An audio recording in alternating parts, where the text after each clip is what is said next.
కానీ చిన్నపిల్లల్లో వాళ్ళు ఎలాంటివి చూస్తున్నారు, వాళ్ళు చూసేటప్పుడు ఏమొస్తుంది అనేది కూడా చెప్పలేము ఎవరు. ఈవెన్ పేరెంట్స్కైనా తెలియదు వాళ్ళ ఫోన్లో ఏం చేస్తారు. పిల్లలు చాలా తెలివైన వాళ్ళు, ఆ ట్రాప్లో పడిపోయిన వాళ్ళు. ఈవెన్ చాలా వరకు స్కూల్స్లో కూడా ఫిజికల్ యాక్టివిటీ లేదు, ప్లే గ్రౌండ్ లేని స్కూల్స్ చాలా ఉంటాయి. సో వాళ్ళు ఫోన్కి అడిక్ట్ అయిపోతున్నారు చిన్నప్పటి నుంచే. అసలు ఎక్కడుంది సోషల్ మీడియాకి ఏజ్ వెరిఫికేషను? వాళ్ళ గ్రూప్స్ ఉంటాయి, వాళ్ళ పీడిఎఫ్స్ అయినా వర్క్స్ అయినా ఎవ్రీథింగ్ వాట్సాప్లో ఫోన్లలోనే షేర్ చేస్తారు. సో పిల్లలకి డైరెక్ట్గా స్కూల్ వాళ్ళే ఫోన్ వాడమని ఒక ఇండైరెక్ట్ మెసేజే కదా అది. డోపమైన్ ఉచ్చు, డోపమైన్ క్విక్ శాండ్ అంటారు. అందులోకి దిగిపోతే ఇక వాళ్ళని ఆపతరం కాదు. Welcome to Telugu news. నేను మీ యాంకర్ శరత్. సోషల్ మీడియా అనేది ఒక పెనుభూతం లాంటిది. సోషల్ మీడియా వల్ల ఎన్నో అనర్థాలు కూడా మన డైలీ లైఫ్లో జరుగుతుంటాయి.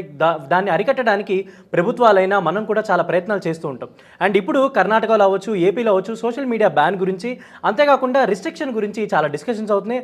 అంతేకాకుండా గవర్నమెంట్స్ కూడా అనౌన్స్మెంట్స్ అయితే చేస్తుంది. అండ్ దీనికి సంబంధించి మనకి slate school founder and director Vasireddy Amarnath గారు ఉన్నారు. సార్ నమస్తే సార్. నమస్కారం అండి. సార్, సోషల్ మీడియా గురించి గత కొన్నేళ్ళుగా ఒక చర్చ జరుగుతుంది సార్. అంటే దీనివల్ల అనర్థాలు కానీ వీటి వల్ల చాలా లైఫ్స్ కూడా పోతున్నాయి సోషల్ మీడియా వల్ల. ఇప్పుడు ఈ నిర్ణయాల్ని మీరు ఎలా చూస్తారు సార్? ఖచ్చితంగా ప్రభుత్వాల్ని అభినందించాలి. ఒక మంచి ముందడుగు, కానీ ఏమాత్రం సరిపోదు. అవునా? ఏమాత్రం సరిపోదు. కాకపోతే ఒక అడుగు ముందుకేసారు కాబట్టి ఆ మటుకు అభినందించాలి. అడగండి, ఎందుకు సరిపోదు అడగండి. అదే ఎందుకు దీన్ని ఎలా ఎన్ఫోర్స్ చేస్తారు? సోషల్ మీడియా అంటే ఫేస్బుక్, ఇన్స్టాగ్రాము, స్నాప్చాట్ లాంటిది యాప్స్. పిల్లలు చాలా తెలివైన వాళ్ళు, ఆ ట్రాప్లో పడిపోయిన వాళ్ళు, నెగిటివ్ తెలివి. అసలు ఎక్కడుంది సోషల్ మీడియాకి ఏజ్ వెరిఫికేషను? బోగస్ పేర్లతో లక్షల అకౌంట్లు ఉన్నాయి.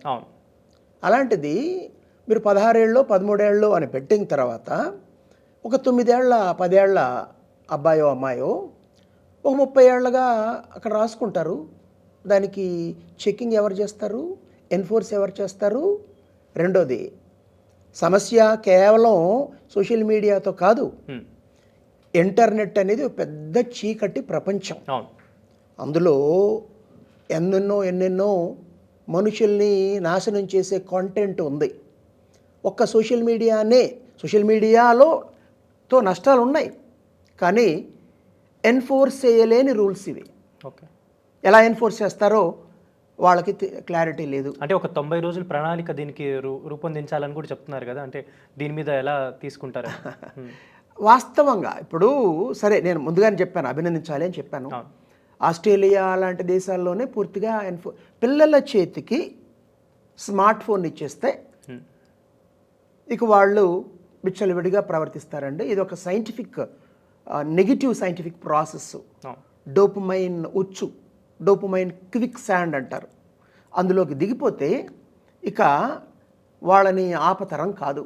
కాబట్టి జరగాల్సింది ఏంటంటే తల్లిదండ్రుల్ని, పిల్లల్ని, పబ్లిక్ అట్ లార్జ్ ఈ చీకటి ప్రపంచం గురించి ఎడ్యుకేట్ చేయాలి. పిల్లల చేతికి స్మార్ట్ ఫోన్ ఇవ్వకూడదు. 18 ఏళ్ళు కనీసం ఇవ్వకూడదండి. ఇస్తే ఇవన్నీ జరుగుతాయి. మొన్న బెట్టింగ్ యాప్స్, ఆన్లైన్ బెట్టింగ్ యాప్స్ని బ్యాన్ చేశారు. బెట్టింగ్ ఆగలేదే, ఆగదు. ఎందుకంటే అదొక చీకటి ప్రపంచం. ఈ స్మార్ట్ ఫోన్లు పిల్లల చేతికి వెళ్ళడం వల్ల దీన్ని అవకాశంగా చేసుకుని అనేక రకాల చీకటి వ్యాపారాలు ప్రపంచంలో ఇవాళ జరుగుతున్నాయండి. చైల్డ్ ట్రాఫికింగ్, పిల్లల్ని, టీనేజ్ పిల్లల్ని, ఇంకా చిన్నపిల్లల్ని ఒకప్పుడైతే బలవంతంగా కిడ్నాప్ చేసుకెళ్ళేవాళ్ళు, లేదా తల్లిదండ్రుల అమాయకత్వాన్నో బెదరికాన్నో అవకాశంగా చేసుకునేవాళ్ళు ఈ యొక్క క్రిమినల్స్. ఇప్పుడు వీళ్ళ చేతికి ఒక పెద్ద సాధనమైంది స్మార్ట్ ఫోను. అమెరికాలోనే $150 బిలియన్ వ్యాపారం జరుగుతోంది చైల్డ్ ట్రాఫికింగ్. ఇది నా మాట కాదు, ప్రభుత్వం ఇచ్చిన స్టాటిస్టిక్స్. ఇండియాలో 25,000 కోట్లు, ఇది కూడా నా మాట కాదు, నేషనల్ క్రైమ్ బ్యూరో రిపోర్ట్ ప్రకారం. ఎన్ని కేసులు రిపోర్ట్ అయితే ప్రభుత్వానికి, పోలీసు దాకా వెళ్తాయి? బహుశా ఒక 5 కేసుల్లో, పోనీ 2 కేసుల్లో ఒకటి అనుకుందాం. అంటే 25,000 కోట్లు అని వీళ్ళు ఎస్టిమేట్ చేశారంటే అది 50,000 కోట్లు 1,00,000 కోట్లు ఉండే అవకాశం ఉంది. అంత పెద్ద వ్యాపారం, దానికి ఊతం చాలామంది తల్లిదండ్రులకు తెలియదు. వాళ్ళు ఏమనుకుంటారంటే మన పిల్లలు స్మార్ట్ ఫోన్తో ఆడుకుంటున్నారు, జస్ట్ గేమ్స్ ఆడుకుంటున్నారు, వీళ్ళు చాలా స్మార్ట్ అయిపోతారు అని అనుకుంటున్నారు. ఫిజికల్గానే మీ చైల్డ్ మీ ఇంట్లో ఉంటారు, వాళ్ళని మెంటల్గా ఎక్కడో ఎవరో హైజాక్ చేసి పడేశారు. ఏ రూట్లో వెళతారు? ఇందాక ఓన్లీ చైల్డ్ ట్రాఫికింగ్ గురించి చెప్పాను. ఇంకొకటి శరీరాన్ని కంట్రోల్ చేయగలిగి అమ్ముకునే వ్యాపారం. ఓకే, రకరకాల పుంతలు, చెప్పడానికి బాధేస్తుంది, రకరకాల పుంతలు పోతుందండి. నేను ఇందాక చెప్పాను చైల్డ్ ట్రాఫికింగ్ అంటే ఇది 10 రెట్లు రకరకాలుగా ఈ బిజినెస్ జరుగుతుంది. అసీల నీలి చిత్రాలు, గంజాయి, డ్రగ్స్, డార్క్ నెట్, ఇలా కొన్ని బహుశా $1,000 బిలియన్ వ్యాపారం ఈ స్మార్ట్ ఫోన్ ఆధారంగా, నెట్ ఆధారంగా ఇవాళ జరుగుతోంది. పిల్లల చేతికి కనుక నిజంగా స్మార్ట్ ఫోను వాళ్ళని ఎడ్యుకేట్ చేసి వాళ్ళ చేతి నుంచి తీసేస్తే ఈ 1,000 కోట్ల వ్యాపారానికి గండిపడిపోతుంది. కాబట్టి అంత పవర్ఫుల్ చీకటి మాఫియా దీని వెనకాల ఉంది. ప్రపంచ స్థాయిలో మనం చేయగలిగింది ఏమిటంటే తల్లిదండ్రులు ఎడ్యుకేట్ చేయాలి.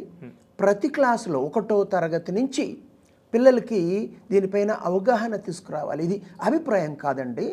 స్మార్ట్ ఫోన్ కనుక పిల్లల చేతికి ఇచ్చేస్తే అందులో వాళ్ళు ఈ డోపమైన్ క్విక్ శాండ్ అని చెప్పాను, అంటే దాంట్లో వాళ్ళు వీడియో గేమ్స్ ఆడినప్పుడు లేదా సోషల్ మీడియాలో చాట్ చేసినప్పుడు వాళ్ళకి డోపమైన్ ఉత్పత్తి అవుతుంది. ఒక రకమైన తృప్తి, ఆనందం వస్తుంది. తాగుబోతుకు కిక్ వస్తుంది అంటారే, ఆ మాట వాడాల్సి వస్తుంది ఇక్కడ.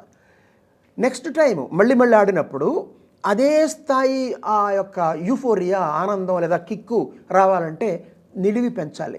కాబట్టి స్మార్ట్ ఫోన్ చేతికి వస్తే ఖచ్చితంగా అడిక్ట్ అయిపోతారు. ప్రారంభంలో అరగంట, 2 ఏళ్లలో 3 ఏళ్లలో రాత్రి పగలు ఆడే స్థితికి వెళ్ళిపోతారు. కొంతమంది ఫాస్ట్గా వెళ్తారు, కొంతమంది కొంచెం స్లోగా వెళ్తారు, అంతే తేడా.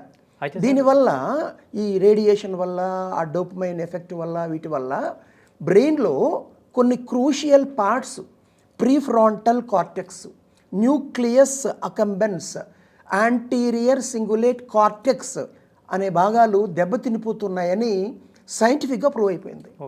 అంటే ఈ జెన్ జీ లేదా జెన్ జెడ్ ఎలా పిలిచినా పర్లేదు, 1997 నుంచి 2012 మధ్యలో పుట్టిన వాళ్ళు అంతకు ముందు తరంతో పోలిస్తే, జెన్ ఎక్స్, బేబీ బూమర్స్తో పోలిస్తే వాళ్ళ యొక్క ఐక్యూ లెవెల్ పడిపోయిందని సైంటిఫిక్గా ఎస్టాబ్లిష్ అయింది. స్మార్ట్ ఫోన్ అందరికీ తెలుసు, భారతదేశంలో పిల్లల చేతికి వెళ్ళిపోయింది ఎప్పుడు? కరోనా టైంలో. కరోనా టైం కల్లా ఈ జెన్ జెడ్ వాళ్ళు కాస్త పెరిగి పెద్దవాళ్ళు అయ్యారు. వాళ్ళ ఐక్యూ లెవెలే పడిపోయి ఉంటే ఇప్పుడు స్కూళ్ళలో ఉన్న ఆల్ఫా తరం, అంటే 2012 తర్వాత పుట్టిన వాళ్ళు, వాళ్ళ ఐక్యూ లెవెల్ ఇంకా సైంటిఫిక్గా జరగలేదు. కానీ టీచింగ్ ఫీల్డ్లో ఉన్న రకరకాల స్కూల్స్ని వెళ్తున్నాను నేను, నాకు బాగా తెలుసు, 100 మంది టీచర్స్తో ఆడాను.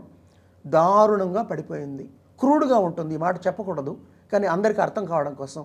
మీ పిల్లలు మెంటలీ రిటార్డెడ్ అయిపోతారు సెల్ ఫోన్ ఇస్తే. ఇది సైంటిఫిక్ ప్రాసెస్. మా బిడ్డ చాలా స్పెషల్ అలా ఏమీ లేదు. ఒక వస్తువుని ఎత్తు నుంచి జారబిడిస్తే ఏ విధంగా అది భూమిని తాకుతుందో అలాగే ఇది కూడా జరుగుతుంది. తేడా ఏంటంటే కొంతమంది ఫాస్ట్గా, కొంతమంది స్లోగా. కాబట్టి తల్లిదండ్రులను ఎడ్యుకేట్ చేయాలి, పిల్లలకి చెప్పాలి, మీ చేతిలో cell phone, smart phone bomb లాంటిది. మీ మెదడు పాడైపోతుంది, కళ్ళు పాడైపోతాయి, శరీరంలో అనేక రకాల వ్యాధులండి. ట్రిగ్గర్ ఫింగర్ అని రకరకాల, ఇక్కడి నుంచి తీసుకుంటే drooping head syndrome, rounded shoulders, text neck, ఇలా రకరకాల వ్యాధులు. అవునండి, ఈ వీడియో గేమ్స్ ఆడడం వల్ల ఈ బొట్టన వేలు దెబ్బతినడం, కొంతమందికి 4 వేళలో ఒకటి దెబ్బతినడం, ఈ పార్ట్ దెబ్బతినడం, సర్జరీలు జరుగుతున్నాయి. బ్రెయిన్ ట్యూమర్లు గతంతో పోలిస్తే కొన్ని 10 రెట్లు పెరిగిపోయింది.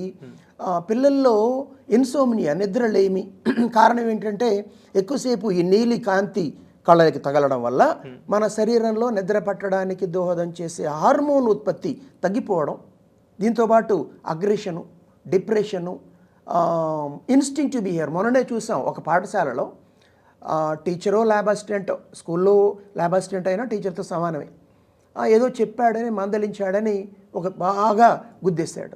అంటే మాస్టర్ని కొట్టడం. ఆలోచన లేకుండా నేను ఇందాక చెప్పిన ఈ 3 భాగాలు ఏంటంటే క్రియేటివిటీకి సంబంధించింది, ఆలోచన కాగ్నిషన్ అంటారు దానికి సంబంధించింది, మూడోది ఎమోషనల్ కంట్రోల్కి సంబంధించింది.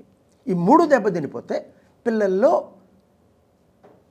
చంచలత్వం వస్తుంది, హైపర్ యాక్టివిటీ వస్తుంది, చేస్తున్న పనిపై కాన్సన్ట్రేట్ చేయలేరు, ఒకేసారి 4-5 పనులు చేయాలనుకుంటారు, ఎమోషనల్ కంట్రోల్ తప్పిపోతుంది, మెమరీ డౌన్ అయిపోతుంది.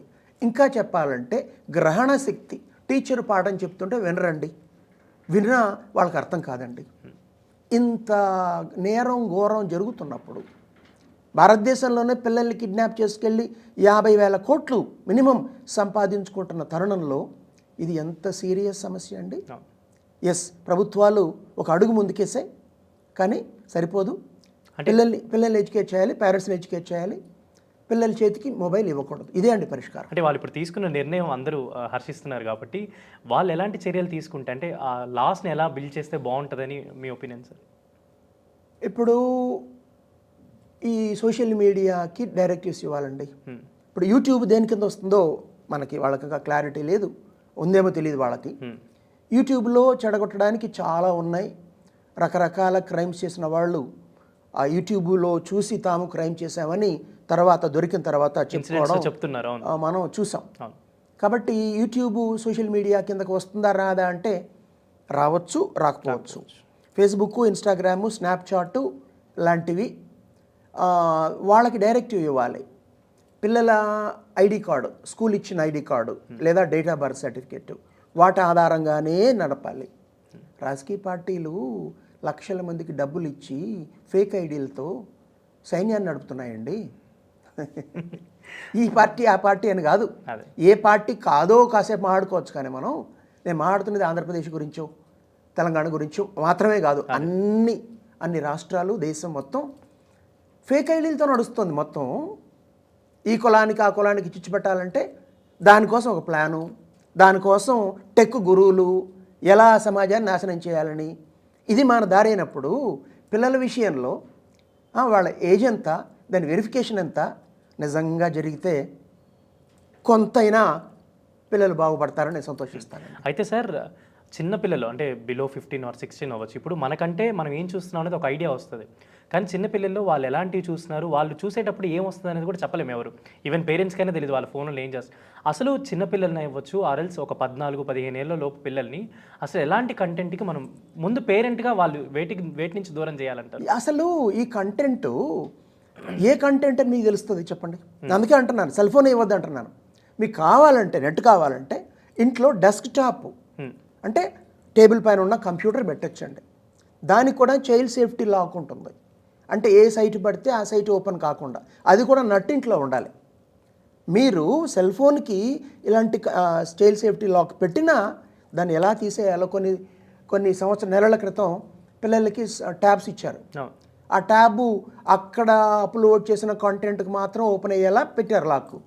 వారం రోజుల్లో పిల్లలు పీర్ ప్రెషర్ అండి, ఒకరిని చూసి ఒకరు తెలుసుకుంటారు. ఓకే, దాన్ని తీసేసి విచ్చలవిడిగా ఈ చీకటి డార్క్ నెట్కి అలవాటు పడిపోయారు. కాబట్టి ఏ కాంటెంట్ చూస్తున్నారు? బుక్ మధ్యలో పెట్టుకుని పడుకున్నాక దుప్పటి కప్పుకుని దుప్పటి లోపల మేడపైకి వెళ్ళి బాత్రూంలో తలుపేసుకుని ఇంకా అమ్మా నాన్న బయట ఉన్నప్పుడు ఏ పిల్లలు ఏం చేస్తున్నారని తెలుస్తుంది. అసలు పిల్లల చేతికి సెల్ ఫోన్ ఎందుకు? ఈ మాట నేను తల్లిదండ్రులు అడుగుతాను.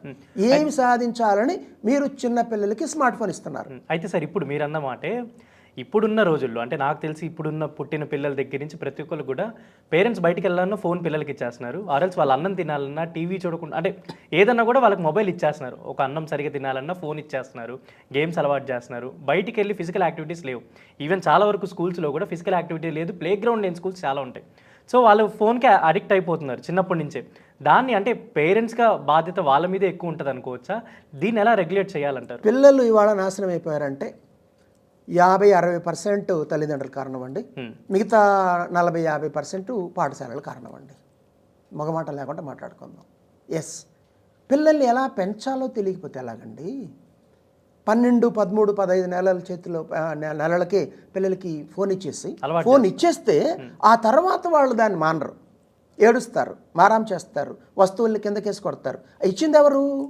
మనం పేరెంట్సే ఇస్తారు. అవును. నువ్వు ఏం చేస్తున్నావు? ఆవు చేలో మేస్తే దూడ గట్టుపైన మేదండి. రోజంతా పెద్దలు ఫోన్ వాడాలి, ప్రొఫెషనల్ అవసరాల కోసం వాడాలి. కానీ అదే పనిగా రోజంతా వాట్సాప్లు, రీల్స్, యూట్యూబ్లు, ఫేస్బుక్లు, ఇన్స్టాగ్రాములు, అందులో గాసిపింగు, పోనీ అందులో ఏమైనా మంచి చేసే కాంటెంట్ చూస్తామంటే అది చాలా తక్కువ. ఈ సోదే ఎక్కువ ఉంటుంది. సోదే అన్నమాట కూడా కరెక్ట్ కాదు. సోదే అంటే మళ్ళీ ఆస్ట్రాలజీ అని వస్తుంది. ఈ పనికిరాని ఈ చెత్త ఎక్కువ. నిన్ను చూసి వాళ్ళు నేర్చుకుంటారు. పిల్లలతో నేను బిజీ, ఎవరు బిజీగా ఉండరండి. Nobody is busy. It's all about your priorities. ఇంకొక మనసు ఉంటే మార్గం ఉంటుంది. మీరు స్కూల్స్ సంబంధించి ఉన్నారు కాబట్టి నేను ఇటీవల కాలంలో అబ్జర్వ్ చేసిందంటే every school, even 9th, 8th, 10th ఏదైనా కూడా వాళ్ళ గ్రూప్స్ ఉంటాయి. వాళ్ళ పీడిఎఫ్స్ అయినా వర్క్స్ అయినా ఎవ్రీథింగ్ వాట్సాప్లో, ఫోన్లలోనే షేర్ చేస్తారు.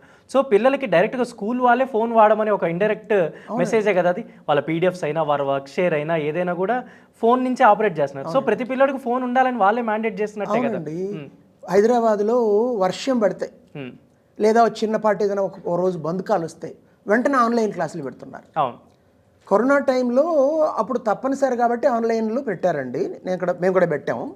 కానీ ఇప్పుడు ఎందుకు ఆన్లైన్లో? ఒక రోజు హాలిడే ఇచ్చేస్తే కొంపలే అంటుకుపోగా ఆన్లైన్ క్లాస్ అంటే పిల్లల చేతికి సెల్ ఫోన్ వస్తుంది. అలాగే ఇది సోకు ఏంటి, ఈ యాప్ల్లో హోంవర్క్ ఇవ్వడం, ఇంటర్నెట్ నుంచి చూసి రాయడం. ఆల్రెడీ మెటా ఏఐలోనో, చాట్ జీపీటీలోనో, ఏఐలో ఇంత గంపెడు కాదు, ప్రపంచం అంత డేటా ఉంది. పిల్లల మైండ్ని, బ్రెయిన్ని ఎందుకు డేటా సెంటర్ చేస్తున్నారు? తెలియదు. అమాయకత్వం, అజ్ఞానం. స్కూల్లో డిజిటల్ బోర్డులు కొన్ని సైన్స్ పాఠాల కోసం అవసరం. రోజుకి ఎక్కువ అంటే గంట, అరుదుగా 2 గంటలు మాత్రం పిల్లలు డిజిటల్ బోర్డుని చూడాలి. అది కూడా వర్ణానికి సాధ్యం కాని సైంటిఫిక్ వీడియోస్ మాత్రం. మిగతా అన్నీ కూడా టీచర్ నోటి గుండా వినాలి. ఇంట్లో తల్లిదండ్రులు కథలు చెప్పాలి. కాస్త పెరిగిన పిల్లలతో రకరకాల విషయాల్ని చర్చించాలి. తల్లిదండ్రులు పిల్లలకి ఇచ్చే ఒకే ఒక ఆస్తి వాడి సమయాన్ని మీరు ఇవ్వలేకపోతుంటే మీ పిల్లలకి తీవ్ర ద్రోహం చేస్తున్నారు, వాళ్ళ బతుకుని నాశనం చేస్తున్నారు. దీనికి ఏమీ రీప్లేస్మెంట్ లేదు. ఒకవేళ మీరు అంత బిజీ అయితే ఇంట్లో మీ అమ్మని, అంటే పిల్లలకి అమ్మమ్మని, నాన్నమ్మని, తాతని, పోయిన డబ్బులుంటే ఆయాన్ని, సంరక్షకురాలని పెట్టుకోండి. ఎవరో ఒకరు ఉండాలండి. కనీసం 5 ఏళ్ల వయసు వచ్చేంత వరకు పిల్లలతో వాళ్ళు మేలుకున్నప్పుడు పూర్తి సమయంలో వ్యవహరించడానికి 1-2 ఉండాలి. ఆ తర్వాత కూడా కనీసం 10వ తరగతి కంప్లీట్ చేసేంత వరకు, వీలైతే ఇంటర్ దాకా మనుషులు రోజు గంటనే మాట్లాడాలి. అలా చేస్తేనే సోషల్ ఇంటెలిజెన్స్ వస్తుంది, అలా చేస్తేనే ఎమోషనల్ ఇంటెలిజెన్స్ వస్తుందండి. సార్, ఇప్పుడు వాళ్ళు మెన్షన్ చేసినట్టు, అంటే ప్రభుత్వాలైనా 13 ఏళ్ళు అని మెన్షన్ చేశారు, కొంతమంది 16 ఏళ్ళ వరకు చేయొచ్చు అని అంటున్నారు. అసలు ఏ వయసు వరకు మనం సెల్ ఫోన్ అవ్వచ్చు, అరల్స్ సోషల్ మీడియా అవ్వచ్చు, దాన్ని రెస్ట్రిక్ట్ చేయొచ్చు? అసలు దీనికి ఏమన్నా ఉంటాయా? సైంటిఫిక్గా ఉందండి బేసిస్. బ్రెయిన్లో ఈ భాగం ప్రీ ఫ్రాంటల్, అంటే జస్ట్ నుదుటికి వెనకాల ఉన్న భాగం ప్రీ ఫ్రాంటల్ కార్టెక్స్ అని ఉంది. అది డెవలప్ అయితేనే వ్యక్తికి నిర్దిష్ట వ్యక్తిత్వం, పర్సనాలిటీ అంటే వస్తుంది, సంయమనం వస్తుంది, విచక్షణ జ్ఞానం వస్తుంది. అది 20 నుంచి 25 ఏళ్ల వయసులో డెవలప్ అవుతుంది. కాబట్టి నన్ను అడిగితే 20 అంటానండి. కనీసం 18 ఏళ్ల లోపు పిల్లలకి సెల్ ఫోన్ ఇస్తే వినాశనం తప్పదు. ఎందుకంటే వాళ్ళకి ఆ విచక్షణ జ్ఞానం ఉండదు. చాలా నాసెంట్ స్టేజ్లో ఉన్న ప్రీఫ్రాంటల్ కార్టెక్స్ని కూడా ఇది డిస్ట్రాయ్ చేస్తుంది. అంటే ఇంకా పూర్తిగా విచక్షణ కోల్పోతారు. అలాగే జరుగుతుంది కదండి.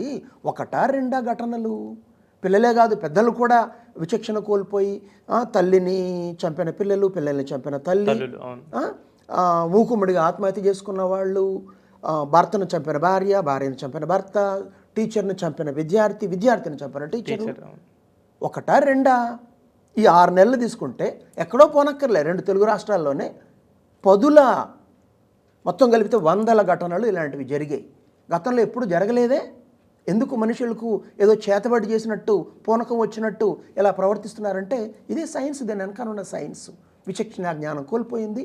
What goes inside comes out. లోపలికి మనం విషయాన్ని ఎక్కిస్తున్నాం. ఈ నెట్ ద్వారా. సార్ అంటే ఒకప్పుడు అంటే నాకు తెలిసినంత వరకు నేను ఫోన్ వాడింది ఒక 17 ఏళ్ళ తర్వాత నుంచో ఆర్ఎల్స్ ఒక 16 ఏళ్ళు అనుకుందాం. కానీ ఇప్పుడున్న జనరేషన్ నాకు తెలిసి చాలా చిన్న పిల్లల దగ్గర నుంచి ఫోన్లు వాడుతున్నారు. అసలు ఫోన్లు ఎందుకు సార్ వీళ్ళకి? నాశనం అయిపోవడానికి. హ్మ్. ఫోన్లు ఎందుకంటే నాశనం అయిపోవడానికి, అంతే. నా ఆన్సర్ చాలా సాడిస్టిక్గా ఉండొచ్చు, బాధతో చెప్తున్నాను. అవగాహన ఇప్పటికైనా తల్లిదండ్రులు రావాలని. ఫోన్లో ఏం చేస్తారంటే కొంతమంది ఏమంటారు, మా పిల్లల్ని అర్జెంటుగా కాంటాక్ట్ చేయాలంటే అమ్మ పోనీ అనుకుందామండి.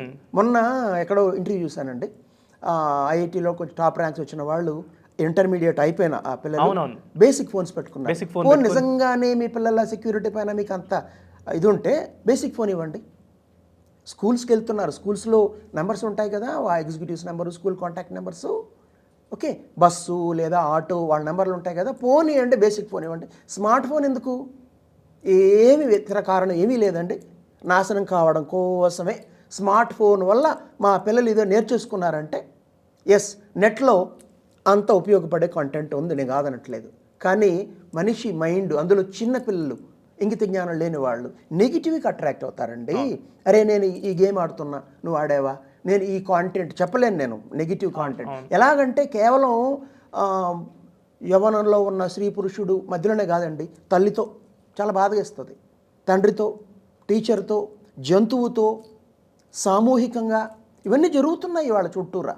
సామూహిక అంటే ఇద్దరు ముగ్గురు, అందరూ అందరే. ఒకప్పుడు ఆంథ్రోపాలజీలో మేము ఇవన్నీ చెప్పాం. ఎప్పుడో పాత రాతి యుగంలో ప్రామిస్క్విటీ అని ఉండేది. ఇప్పుడు మోడర్న్ సొసైటీలో ట్రెండ్ అయిపోతుంది. కారణం ఏంటంటే ఇలాంటివన్నీ నెట్ ప్రోత్సహిస్తుంది కాబట్టి. దీన్ని చూసిన వాళ్ళు ఇది తప్పు లేదు అని అనుకుంటున్నారు. దీనిపైన చెప్పాను కదండి, కొన్ని వేల కోట్ల వ్యాపారం, చీకటి వ్యాపారాలు నడుస్తున్నాయి కాబట్టి అంత మాఫియా వెనకుంది. మన పిల్లలు ఆ మాఫియాలోకి వెళ్ళిపోయారంటే వాళ్ళ జీవితం సర్వనాశనం అయిపోతుంది. బెట్టింగ్ ఆడితే చాలండి, కుటుంబానికి సమాధి. కాలేజీలో చేర్పిస్తే ఇవాళ రేపు స్కూల్ దశలోనే బెట్టింగ్లకు అలవాటు అవుతున్నారు. హైదరాబాద్లో పోలీస్ కమిషనరే చెప్పారు, పోలీస్ అఫీషియల్సే చెప్పారు, అన్ని స్కూల్స్ చుట్టుపక్కల సందుల్లో గొంతుల్లో గంజాయి రూపంలో చాక్లెట్లు అమ్ముతున్నారని. ఇవన్నీ ఐడియాస్ ఎలా వస్తాయి వాళ్ళకి? వాట్సాప్లో ఒకరికొకరు షేర్ చేసుకోవడం, ఒకరినొకరు ఇన్ఫ్లుయెన్స్ చేసుకోవడం. మనం పిల్లలకి మంచి చెప్పాలి, పాజిటివ్గా రీఇన్ఫోర్స్ చేయాలి, నెగిటివిటీని దూరంగా పెట్టాలి. అలా కాకుండా వాళ్ళ చేతికి సెల్ ఫోన్ ఇస్తే వాళ్ళ జీవితం సర్వనాశనం అయిపోతుంది. సెల్ ఫోన్ ఇచ్చిన పాపానికి తల్లిదండ్రులు కూడా బలైపోతారు. ఇది మాత్రం వాస్తవం, కఠోర సత్యం. అండ్ ఫైనలీ సార్, అంటే సోషల్ మీడియా అనేది మీరు ఇందాక చెప్పినట్టు ఇట్స్ వాస్ట్, అంటే దానికి ఏం స్టార్ట్ ఎండ్ ఎక్కడ ఏం దొరకదు కూడా. ఈవెన్ బెట్టింగ్ యాప్స్ అయినా, ఈవెన్ చిన్న పిల్లలు కూడా బెట్టింగ్ యాప్స్లో ఇన్వాల్వ్ అవ్వడం, గేమింగ్స్లో ఇన్వాల్వ్ అవ్వడం, వాళ్ళ పేరెంట్స్కి తెలియకుండా వాళ్ళ మనీ లింక్స్ చేయడం, క్రెడిట్ కార్డులు వాడేయడం. ఈవెన్ పేరెంట్స్ కూడా స్టేటస్ చూపించుకోవడానికి ఇప్పుడు 9th క్లాస్ పిల్లలకు కూడా ఐఫోన్ కొనివ్వడం, ఇలా చాలా చేస్తుంటారు. ఈ మార్పులు ఏమన్నా, అంటే వీటికి సంబంధించిన మార్పులు ఏమన్నా రావచ్చని అనుకుంటారా తొందరలో? వస్తుంది. ఎలా వస్తుంది చెప్తాను చూడండి. మోస్ట్ ప్రాబబుల్లీ ఏఐ విశ్వరూపం చూపించబోతుంది మరో 2 ఏళ్లలో. చాలా మటుకు, అన్ని జాబ్స్ కాదండి, చాలా మటుకు జాబ్స్ పోతాయి. మొన్నటిదాకా మనం 1997 నుంచి 2025 దాకా సాఫ్ట్వేర్ స్వర్ణయుగాన్ని చూసాం. మంచి డిగ్రీ చేసిన వెంటనే జాబ్స్ 40,000, 50,000తో స్టార్ట్ అయ్యి 2 లక్షలు, 5 లక్షల దాకా ఈజీగా జాబ్స్ రావడం, బాగా మనీ సర్క్యులేట్ అయింది. దాన్ని ఆధారంగా అమెరికాకు, కెనడాకి వెళ్ళే దాని ఆధారంగా రియల్ ఎస్టేట్ మొదలుకొని అనేక ఫుడ్ మాల్స్ అన్నీ సర్వే అయినాయి. ఇప్పుడు ఎకనామిక్ రిసెషన్ రాబోతుంది ప్రపంచంలో, చాలామందికి ఉద్యోగాలు పోతాయి. ఈ విలాసాలకి బానిసలుగా బతికిన పిల్లలు, యువత రేపొద్దున డబ్బు లేకపోతే ఎలా బతుకుతారు?